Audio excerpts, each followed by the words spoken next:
ಮೂಡಾ ಹಗರಣ ಬಗ್ಗೆ ಲೋಕಾಯುಕ್ತ ತನಿಖೆ ಚುರುಕುಗೊಂಡಿದೆ. ಇಂದು ಲೋಕಾಯುಕ್ತ ಕಚೇರಿಗೆ ನಟೇಶ್ ಅವರು ಹಾಜರಾಗಿದ್ದಾರೆ.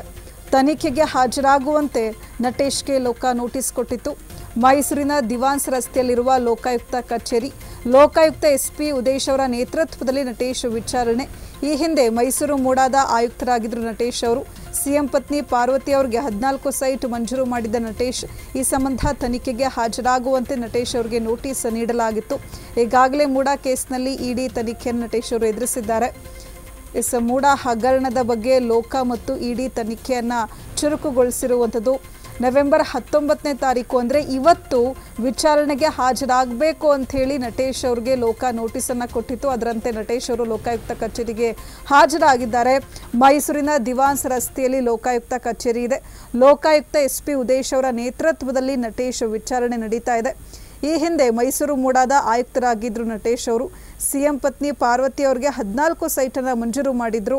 ಈ ಸಂಬಂಧವಾಗಿ ತನಿಖೆಗೆ ಹಾಜರಾಗುವಂತೆ ನಟೇಶ್ ಅವರಿಗೆ ನೋಟಿಸ್ ಜಾರಿ ಮಾಡಲಾಗಿತ್ತು. ಈಗಾಗಲೇ ಮೂಡಾ ಕೇಸ್ನಲ್ಲಿ ಇಡಿ ತನಿಖೆಯನ್ನು ನಟೇಶ್ ಅವರು ಎದುರಿಸಿದ್ದಾರೆ.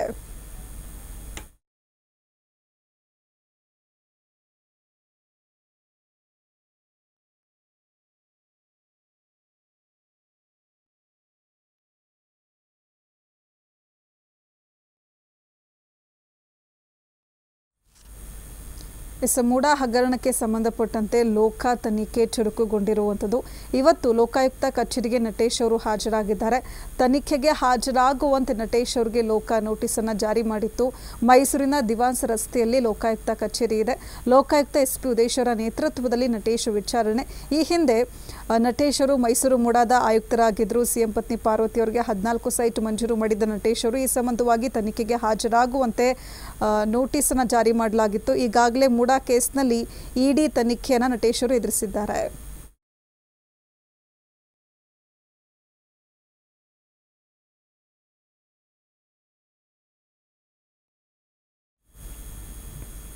ಈ ಸಂಬಂಧ ಮತ್ತಷ್ಟು ಮಾಹಿತಿಯನ್ನು ಕೊಡ್ತಾರೆ ನಮ್ಮ ಪ್ರತಿನಿಧಿ ಯಶಸ್ಮೌತ್ ನೇರ ಸಂಪರ್ಕದಲ್ಲಿ. ಯಶಸ್ಮೌತ್, ಮೂಡಾ ಹಗರಣ ಬಗ್ಗೆ ಲೋಕ ತನಿಖೆ ಚುರುಕುಗೊಂಡಿರುವಂಥದ್ದು. ನವೆಂಬರ್ 19ನೇ ತಾರೀಕು ಅಂದರೆ ಇವತ್ತು ವಿಚಾರಣೆಗೆ ಹಾಜರಾಗಬೇಕು ಅಂತ ಹೇಳಿ ನಟೇಶ್ ಅವರಿಗೆ ಲೋಕ ನೋಟಿಸನ್ನು ಜಾರಿ ಮಾಡಿತ್ತು. ಅದರಂತೆ ಇವತ್ತು ನಟೇಶ್ ಅವರು ಕಚೇರಿಗೆ ಹಾಜರಾಗಿದ್ದಾರೆ. ಹೆಚ್ಚಿನ ಮಾಹಿತಿ ಏನಿದೆ?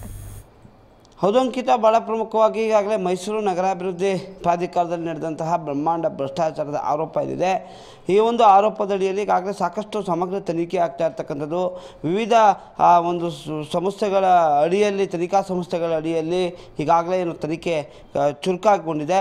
ಭಾಳ ಪ್ರಮುಖವಾಗಿ ಮುಖ್ಯಮಂತ್ರಿ ಸಿದ್ದರಾಮಯ್ಯನವರ ಪತ್ನಿ ಶ್ರೀಮತಿ ಪಾರ್ವತಿ ಸಿದ್ದರಾಮಯ್ಯನವರಿಗೆ 14 ನಿವೇಶನಗಳನ್ನ, ಏನು ಬದಲಿ ನಿವೇಶನಗಳನ್ನ ಕೊಟ್ಟಿತ್ತು, ಅಥವಾ ಏನು ಬೆಲೆ ಬಾಳುವಂತಹ ನಿವೇಶನಗಳನ್ನ ನೀಡಿದರು. ಹೀಗಾಗಿ ಈ ಒಂದು ವಿಚಾರ ಈಗಾಗಲೇ ರಾಜ್ಯದಲ್ಲಿ ಸಾಕಷ್ಟು ರೀತಿಯಾದಂತಹ ಕೋಲಾಹಲಕ್ಕೆ ಸೃಷ್ಟಿ ಮಾಡಿತ್ತು.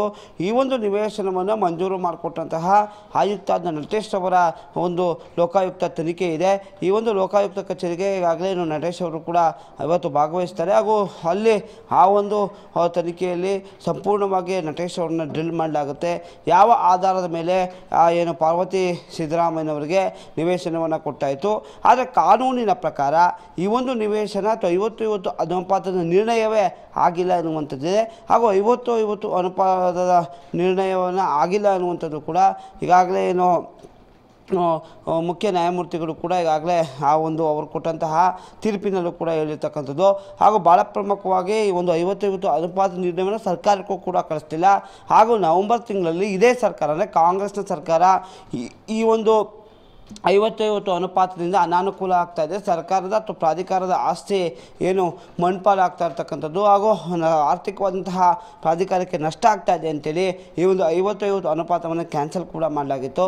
ಆದರೆ ಯಾವ ಆಧಾರದ ಮೇಲೆ ನೀವು ನಿವೇಶನವನ್ನು ಕೊಟ್ಟಿದ್ದೀರಾ, ಅಥವಾ ನಿವೇಶನವನ್ನು ಕೊಟ್ಟರೂ ಕೂಡ ಏನು 1991ರ ಅಧಿನಿಯಮದಡಿಯಲ್ಲಿ ಕೊಟ್ಟಿದ್ದೇವೆ ಎನ್ನುವಂಥ ಕ್ರಯಪತ್ರದಲ್ಲಿ ಕೂಡ ಬರೆದಿದೆ.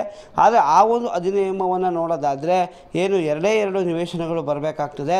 ಹೀಗಾಗಿ ಇವೆಲ್ಲರ ಅಡಿಯಲ್ಲಿ ಸಮಗ್ರವಾದಂಥ ತನಿಖೆಯನ್ನು ಈಗಾಗಲೇ ಲೋಕಾಯುಕ್ತ ಎಸ್ ವಿ ಉದೇಶ್ ನೇತೃತ್ವದಲ್ಲಿ ಮಾಡಿರ್ತಕ್ಕಂಥದ್ದು.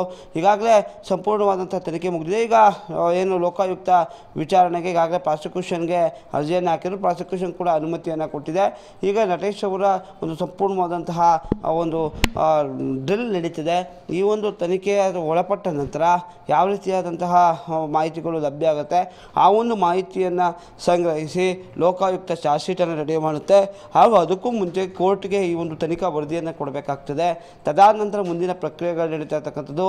ಹೀಗಾಗಿ ಈ ಒಂದು ಮುಖ್ಯಮಂತ್ರಿ ಸಿದ್ದರಾಮಯ್ಯನವರ ಪತ್ನಿಗೆ ಕೊಟ್ಟಂತಹ 14 ನಿವೇಶನಗಳಿಗೆ ಮಾತ್ರ ಲೋಕಾಯುಕ್ತ ತನಿಖೆ ಮಾಡ್ತಿರ್ತಕ್ಕಂಥದ್ದು. ಹೀಗಾಗಿ ಈ ಒಂದು ತನಿಖೆಯ ವಿಚಾರವಾಗಿ ಸಾಕಷ್ಟು ಕುತೂಹಲ ಸೃಷ್ಟಿಯಾಗಿದೆ. ಈ ಒಂದು ತನಿಖೆ ಯಾವ ರೀತಿಯಾಗಿ ಮುಂದಿನ ದಿನಗಳಲ್ಲಿ ಯಾವ ಪರಿಣಾಮವನ್ನು ಬೀರುತ್ತೆ ಅಂತ ಕೂಡ ಕಾದು ನೋಡಬೇಕಾಗಿದೆ. ಅಂಕಿತಾ. ಧನ್ಯವಾದ ಸ್ಮೃತಿ ತಮ್ಮೆಲ್ಲ ಮಾಹಿತಿಗಾಗಿ.